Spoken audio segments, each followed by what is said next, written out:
어제 당시 청와대 관계장관 회의에 참석했던 노영민 당시 대통령 비서실장 조사받고 오늘 이제 박지원 당시 국정원장 조사받고 검찰 수사는 막바지로 치닫고 있는 것입니다. 이번에 검찰청 연결하겠습니다. 나혜인 기자 나오십시오.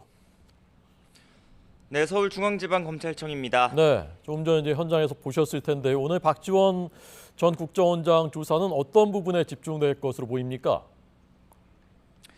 네, 박지원 전 원장은 재작년 9월 해양수산부 공무원 고 이대준 씨가 북한군에 피살됐을 때 국정원에 관련 첩보 보고서를 삭제하라고 지시한 혐의를 받고 있습니다.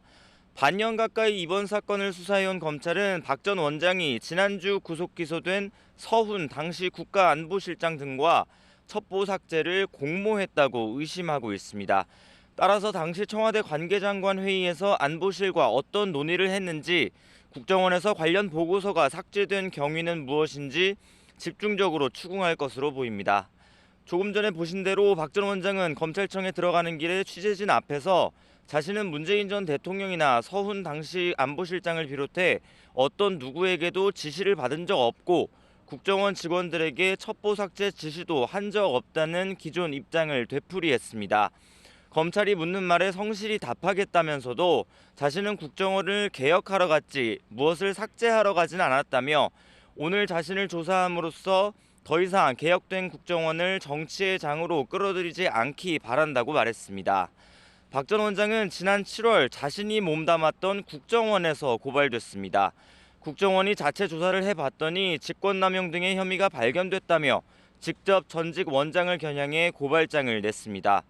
이후 감사원 역시 피살 사건 직후 열린 청와대 관계장관 회의를 기점으로 국정원 첩보 보고서 46건이 삭제됐다는 조사 결과를 발표하기도 했습니다. 검찰은 이미 지난주 서훈 전 실장을 기소하면서 문재인 정부 청와대가 비난을 피하고자 사건을 덮으려 했고 월북몰이를 했다고 결론 내렸습니다. 따라서 오늘 박 전 원장 조사 역시 당사자의 입장을 확인하는 선에서 마무리될 거란 전망도 있습니다.